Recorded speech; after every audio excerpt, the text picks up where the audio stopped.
আমরা লাস্ট ক্লাসে আলোচনা করে শুরু করেছিলাম শর্ট সার্কিট ক্যাপাসিটি বা ফল্ট লেভেল। এইটাকে আমরা যেভাবে ডেফিনেশনটা দিয়ে এসেছি যে product of magnitude of prefault current and post fault current, prefault voltage and post fault current. এইটা আমরা এই পোস্ট ফল্ট কারেন্টটাকে একটা সলিড ফল্টের বেলাতে কেমন হতে পারে সেটা একটু এখানে দেখানো হয়েছে। যে কোনো পয়েন্টে এই ফল্ট পাথ ইম্পিডেন্স মানে হচ্ছে ফল্টটা হচ্ছে সলিড মানে পথে কোনো একটা, অর্থাৎ একটা তার সলিডলি গ্রাউন্ডে পড়ে, যে গ্রাউন্ড মানে জিরো পোটেনশিয়াল পয়েন্ট, সেখানে মেশা আর কি। এই পথে কোনো ধরনের ইম্পিডেন্স নেই, সেটাকে আমরা সলিড ফল্ট বলি আর কি। যেখানে ফল্ট পথের ইম্পিডেন্সটাকে আমরা যেটা বলছি এটা জিরো হলে সলিড ফল্ট বলে থাকি। এখন ফল্ট কারেন্টটা আমরা সেই ক্ষেত্রে করি কি, যেখানে ফল্ট হলো, যে পয়েন্টে ফল্ট হলো সেই পয়েন্টে আমি একটা উদাহরণ দিয়ে রাখি। এই যে নেটওয়ার্কটা আমি এখানে দেখতে পাচ্ছি, ছোট্ট একটা 3 বাস পাওয়ার সিস্টেমের, একটা পুরো পাওয়ার সিস্টেমের একটা ছোট্ট সেকশন। এখানে 1 নম্বর বাজে যদি ফল্ট হয়, তাহলে এখানে এই ফল্ট হওয়ার আগে এই বাজের যে ভোল্টেজটা ছিল ডিভাইডেড বাই, এই যে ফল্ট কারেন্টটা নির্ণয় করি, ডিভাইডেড বাই এখান থেকে সিস্টেমের দিকে তাকালে যে ইকুইভ্যালেন্ট রিঅ্যাকট্যান্সটা পাবো সেইটা আর কি, এই যে এক্সটি, যেটা total impedance in the fault path circuit, যেটাকে আমরা ইকুইভ্যালেন্ট রিঅ্যাকট্যান্স বা থেভেনিনস ইকুইভ্যালেন্ট রিঅ্যাকট্যান্স। যাই হোক, তাহলে শর্ট সার্কিট ক্যাপাসিটির ডেফিনেশন অনুযায়ী prefault voltage into post fault current.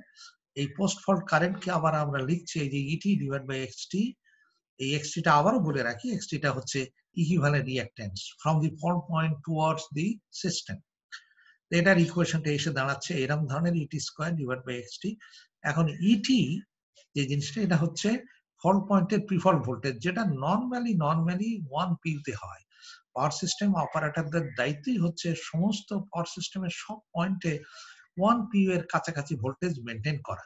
সেই জন্য আমরা এখানে এই ইটির মানটা ভেরি ক্লোজ টু 1 পিউ ধরে আমরা শর্ট সার্কিট ক্যাপাসিটিটাকে দেখছি 1 ডিভাইড বাই ইটি স্কয়ার, মানে ইটি যদি 1 হয় তাহলে 1 স্কয়ার ডিভাইড বাই এক্সটি। এইটা হচ্ছে পিউতে হবে, এর ইউনিটটা হচ্ছে পিউতে, আর অ্যাকচুয়াল ইউনিটটা হবে এমভিএ তে। তাহলে শর্ট সার্কিটটা এর সঙ্গে যদি আমি এমভি এর ভ্যালুটা চাই, যে short circuit capacity in MVA কত হবে, মানে শর্ট সার্কিট ক্যাপাসিটির অ্যাকচুয়াল ইউনিটটা হচ্ছে এমভিএ তে। তো এমভিএ তে যদি অ্যাকচুয়াল ইউনিটে চাই, তাহলে এই বেস এমভিএ দিয়ে বা বেস পাওয়ার দিয়ে গুণ দিলে এটা এমভিএ তে হয়ে যাবে। এখন এর মধ্যে যে জিনিসটা আমাদের সবচেয়ে বেশি দরকার হয় এই শর্ট সার্কিট ক্যাপাসিটি, এখানে একটা জিনিস দেখি যে দেখো, এই যে একটা 3 বেস পাওয়ার সিস্টেমের, একটা টোটাল পাওয়ার সিস্টেমের একটা অংশ দেখিয়েছে। এখানে যদি হঠাৎ করে একটা এই 1 নম্বর বাজে ফল্ট হয়, তো স্বাভাবিকভাবে এখানে ফল্ট কারেন্টটা এই সার্কিট দিয়ে, এই লাইন দিয়ে ফল্ট কারেন্টটা ফ্লো করবে।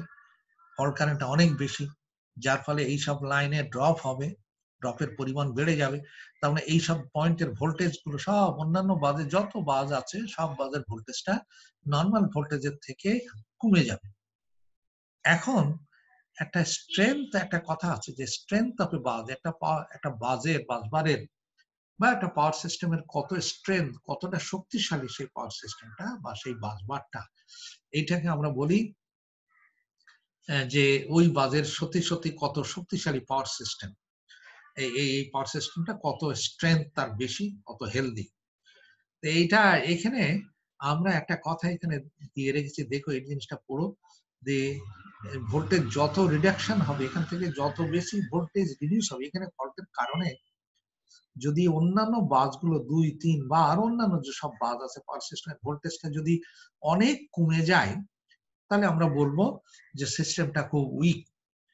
কিন্তু যদি ভোল্টেজটা না কমে, 2, 3 বা আরো অন্যান্য বাদ যেসব আছে, সেখানে ভোল্টেজটাকে যদি খুব কম কমে, তাহলে বুঝবো সিস্টেমটা স্ট্রঙ্গার।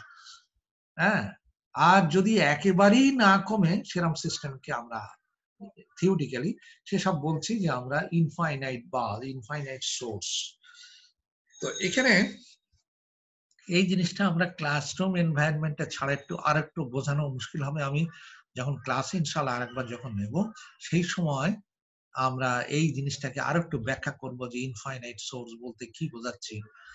এখানে দুটো জিনিসকে তোমরা মনে রেখো ভালো করে, যেটা অনেক সময় পরীক্ষায় আসে।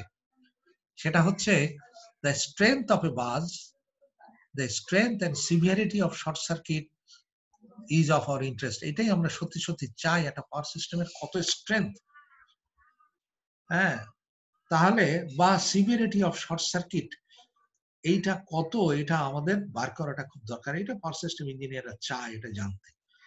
তো এখানে দেখো ডেফিনেশনটা নিয়ে এসছে, the both these objectives are made by a quantity known as short circuit capacity. এইটা শর্ট সার্কিট ক্যাপাসিটি দিয়েই এই সিস্টেমে বলা যায় যে এই বাসবারের বা এই পাওয়ার সিস্টেমের ওভারঅল তা কতটা শক্তিশালী, কতটা স্ট্রং বা কতটা উইক, এটা বলা যায়।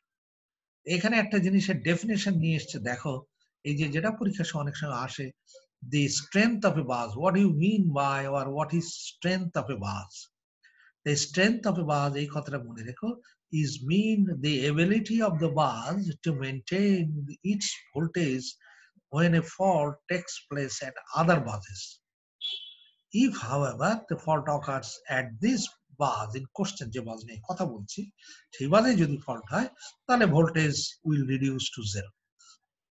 এই সেন্টেন্সটাকে আমি এখান থেকে বলে দিই যে আমরা কোনো বাজের স্ট্রেংথটাকে বলি এইভাবে যে এই বাজে ফল্ট হলে এই বাজের গুলোর স্ট্রেংথ আমরা বলবো এই বাজ কতটা সক্ষম তার ভোল্টেজটা ধরে রাখতে, অর্থাৎ 1 পিইউতে ধরে রাখতে। যদি বেশি সক্ষম হয় তাহলে বুঝবো যে বেশি স্ট্রং সিস্টেম, আর যদি অতটা সক্ষম না হয়ে ভোল্টেজ কমে যায় তাহলে বুঝবো যে লেস স্ট্রং বা উইক পাওয়ার সিস্টেম। এই কথাটা আমাদের এখানে যেটা লাগে সবসময় পরীক্ষার সময়। এখানে আরেকটা জিনিসও দেখো, strength of a bus is directly proportional to its short circuit capacity. তার মানে যদি শর্ট সার্কিট ক্যাপাসিটি বেশি হয় তাহলে ওই বাসের স্ট্রেংথ বেশি। এই কথাটা মনে রাখতে হবে যে ইজ ডাইরেক্টলি প্রপোর্শনাল। আর শর্ট সার্কিট ক্যাপাসিটি বেশি মানে higher the short circuit capacity of a bus, more is able to maintain its voltage. শর্ট সার্কিট ক্যাপাসিটি যদি বেশি হয় কোনো বাজের, তাহলে বুঝবো যে ওই বাজের ভোল্টেজ মেনটেন করার ক্ষমতা বেশি। In the case of a fault on any other bus, অন্য বাজে ফল্ট হলে, অফকোর্স এই বাজে ফল্ট হলে এই বাজে তো ভোল্টেজ জিরো হয়েই যাবে, কিন্তু 1 নম্বর বাজে ফল্ট হলে এই বাসগুলো কতটা সক্ষম যে এই ভোল্টেজটা ধরে রাখতে, সেটাই হচ্ছে স্ট্রেংথ অফ এ বাস। এখানে কথা হচ্ছে যে এই বাসগুলোর যদি শর্ট সার্কিট ক্যাপাসিটি অনেক বেশি হয় তাহলে এই বাস ততটা বেশি সক্ষম বা ততটা বেশি স্ট্রং এবং ভোল্টেজ মেনটেন করতেও সে সক্ষম। এইটাই হচ্ছে যে এখানকার মেন ফিচারটা, এটা মনে রাখতে হবে। এই জন্য এখানকার কথাগুলো এসছে, দেখো also it can be seen the higher the short circuit capacity, short circuit capacity যদি বেশি হয় তাহলে ওখানে রিঅ্যাক্টেন্সটা অনেক কম হবে, ইকুইভ্যালেন্ট রিঅ্যাক্টেন্সটা অনেক কম হবে। তার মানে দেখো এখানে ইকুয়েশন থেকে দেখা যায় এই যে শর্ট সার্কিট ক্যাপাসিটির ইকুয়েশন, এখানে দেখো এই যে ইটি স্কয়ার ডিভাইড বাই এক্সটি বা 1/xt, তার মানে এখানে এক্সটির যদি এইটা বড় হতে হয় তাহলে এক্সটির মান ছোট হতে হবে। তার মানে ইকুইভ্যালেন্ট রিঅ্যাক্ট্যান্স যত ছোট হবে শর্ট সার্কিট ক্যাপাসিটির মান তত বাড়বে। এই জিনিসটা আমাদের এখান থেকেই বার হওয়ার মনে রাখতে হবে, এবং এটা ক্লাসে ছাড়া একটু ড্র করে দেখাতে হবে যে আমি যদি একটা দুটো তিনটে চারটা আস্তে আস্তে জ্যাটা যদি বাড়াই তাহলে ওভারঅল ইকুইভ্যালেন্ট রিঅ্যাক্ট্যান্সটা কমে আসে এবং তত শর্ট সার্কিট ক্যাপাসিটি পরিমাণ বাড়ে, এবং অ্যাকচুয়ালি দেখা যায় যে ইকুইভ্যালেন্ট রিঅ্যাক্ট্যান্সের মান আস্তে আস্তে কমতে কমতে একেবারে জিরো হয়ে যায়। মনে করো যদি একটা লাইনে একটা বাসবারে, আমার এখানে সেই ড্রটা করা নেই, একটা বাসবারে যদি ইনফাইনাইট সংখ্যক জেনারেটর থাকে আর সেই জেনারেটর গুলো যদি ইকুইভ্যালেন্ট সার্কিট ড্র করে ইনফাইনাইট নাম্বার অফ জেনারেটরের ইকুইভ্যালেন্ট রিঅ্যাক্ট্যান্স, তাহলে এখানে দেখো যে প্রত্যেকটা ইকুইভ্যালেন্ট রিঅ্যাক্ট্যান্স 1/ইনফিনিটি, ইকুইভ্যালেন্ট রিঅ্যাক্ট্যান্স যদি ইনফিনিটি হয় তাহলে 1/ইনফিনিটি মানে 0, তার মানে এক্সটা ইকুইভ্যালেন্ট রিঅ্যাক্ট্যান্সটা হয়ে যাচ্ছে 0, এবং এরকম ধরনের ক্ষেত্রে শর্ট সার্কিট ক্যাপাসিটি ইনফিনিটি, এবং এক্ষেত্রে এই ধরনের বাসকে আমরা বলি ইনফাইনাইট বাস। এই দেখো এখানে নিয়ে এসছে যে কথাটা, it can be seen that higher the short circuit capacity, lower will be the equivalent reactance। এই কথাটা এখানে ওখানে কেটে গেছে। এবং সেই সব ক্ষেত্রে and zero will be the potential zero and the zero potential bars of the system and the zero potential bars of the system। তার মানে এখানে ওই ইকুইভ্যালেন্ট রিঅ্যাকট্যান্সটা আমাদের ইকুইভ্যালেন্ট রিঅ্যাকট্যান্সটা জিরো হচ্ছে সেই কথা বলছে। আর এই বাজ এখানে দেখো, এই বাজ এই ডেফিনিশনটা এটা পরীক্ষায় আসে, যেটা ইনফাইনাইট বাজ বলতে কাকে বোঝায়? এ বাজ which is infinitely strong or which has infinite short circuit capacity will have a zero equivalent impedance। তাহলে তার ইকুইভ্যালেন্ট ইম্পিডেন্সটা হবে জিরো। সেইগুলোকে আমরা বলি ইনফাইনাইট বাস, সেই ধরনের বাসকে আমরা বলি in fact such a bus is known as infinite bus। এই তার মানে an infinite bus is characterized by a zero equivalent impedance and it is able to maintain constant voltage irrespective of where the short circuit takes place, except of course for a short circuit on the bus itself। তার মানে আমরা এখান থেকে দেখতে পাচ্ছি ওই infinite সোর্সের হবে কি এইভাবে, যে সোর্সের রিঅ্যাকট্যান্স, আমরা একটা নর্মাল সোর্স বলতে কি বোঝাই, যে সোর্সের ইন্টারনাল ভোল্টেজ আর তার সঙ্গে সিরিজে একটা রিঅ্যাকট্যান্স আর তার টার্মিনাল। তো যদি রিঅ্যাকট্যান্সটার মান জিরো হয় তাহলে ওর অ্যাক্রসে ড্রপ কত হবে? জিরো হবে না। তার মানে ইন্টারনাল ভোল্টেজ যা হবে সোর্সের টার্মিনাল ভোল্টেজ তাই হবে। এইরকম ধরনের ক্ষেত্রগুলোকে আমরা বলি ইনফাইনাইট সোর্স। ওই ভোল্টেজ ওই সোর্সটাকে আমরা তখন বলবো ইনফাইনাইট সোর্স। এখানে আরেকটা জিনিস এসছে যে রিঅ্যাক্টর পাওয়ার সিস্টেমে, রিঅ্যাক্টরের অ্যাপ্লিকেশন আছে যদিও খুব ওয়াইডলি না, কিন্তু এরা ইন্ডাস্ট্রিতে কিছু কিছু ইন্ডাস্ট্রিয়াল এনভায়রনমেন্টে রিঅ্যাক্টর ব্যবহার করা হয়। এই রিঅ্যাক্টর আমাদের সুবিধা করা কি, যে ফল্ট কারেন্টকে কমায়। আমি যদি একটা লাইনে সিরিজে যদি রিঅ্যাকট্যান্স লাগিয়ে দিই, মনে করো আমি আমার ইন্ডাস্ট্রিতে আমি পিডিবি থেকে পাওয়ার কানেকশন নেব আর কি, তো এই যে লাইনটা নেব, যে লাইন দিয়ে কানেকশন নেব, সেই লাইনে যদি আমি একটা রিঅ্যাক্টর বসিয়ে রাখি তাহলে হবে কি, যে সোর্স থেকে আমাদের পিডিবি থেকে ফল্ট কারেন্টটা কম কন্ট্রিবিউট করবে। তার কারণ হচ্ছে যে যেহেতু পথে রিঅ্যাকট্যান্স রয়ে গেছে, এই কারণে আমাদের ব্যবহার করা হয়। তো এখানে দেখো, এই যে এখানে বলছি যে power system normally use to reduce the fault current, এটাই। আবার কিন্তু এটার একটা সমস্যা আছে, যদি সিস্টেমে কন্টিনিউয়াস লাগানোই থাকে তাহলে অ্যাডভান্টেজটা ডিসঅ্যাডভান্টেজটা হচ্ছে যে এই ভোল্টেজ ড্রপ ঘটাবে না পাওয়ার সিস্টেমে, যেহেতু সিরিজে কানেকশন থাকছে। আর সিস্টেম যদি পিডিবির সঙ্গে কানেকশন হয় ফর এক্সাম্পল, তাহলে ওই লাইনে থেকে যদি ইন্ডাস্ট্রি পাওয়ার নেয় তাহলে ওই লাইনে যেহেতু রিঅ্যাক্টর লাগানো, ওখানে একটু ভোল্টেজ ড্রপ হবে, তার মানে ইন্ডাস্ট্রি একটু কম ভোল্টেজ পাবে। এই একটা ড্রব্যাকস এখানে আছে। এখানে দেখো একটা এক্সাম্পল করে নিয়েছে। এরকম ধরনের প্রবলেমটা আমি আর বলছি না, এখানে শুধু ছবিতে দেখাই। তিনটে জেনারেটর আছে এইভাবে কানেক্টেড করা থ্রু এ রিঅ্যাক্টর। এটাকে বলছি এইটা হচ্ছে টাই বাস বার, আর এটা হচ্ছে ইন্ডিভিজুয়াল জেনারেটরের বাস। এই তিনটে জেনারেটর এইভাবে কানেক্টেড। যদি এই তিনটে জেনারেটরের একটা জেনারেটরের টার্মিনালের বাজে যদি একটা ফল্ট হয়, তাহলে এরা চাচ্ছে যে শর্ট সার্কিট ক্যাপাসিটি কত এই বাজের, সেটা নির্ণয় করতে বলছে অঙ্কটায়। আর এই সব প্যারামিটারস গুলো দেওয়া আছে, ডাটাগুলো সব দেওয়া আছে। তো সেই ডাটা যদি দেওয়া থাকে, তুমি দেখো এইগুলোর ইকুইভ্যালেন্ট সার্কিট, এই জেনারেটরের ইকুইভ্যালেন্ট সার্কিট হচ্ছে এইটা, এই ডাটাগুলো দেওয়া আছে, অঙ্কে দেওয়া আছে। তাহলে প্রত্যেকটা জেনারেটরের এই জেনারেটরের এইটার মানও দেওয়া আছে, এই যে রিঅ্যাক্টর গুলোর মান দেওয়া আছে, এই যে 0.16 পি 0.16, আর জেনারেটর গুলোর রিঅ্যাকট্যান্সটা হচ্ছে ওয়াইন্ডিং এর রিঅ্যাকট্যান্স হচ্ছে 0.15, প্রত্যেকটাই আইডেন্টিক্যাল। তাহলে তুমি দেখো এখানে যদি ফল্ট হয়, আমি কি করে নির্ণয় করবো শর্ট সার্কিট ক্যাপাসিটি, সেটা দেখো।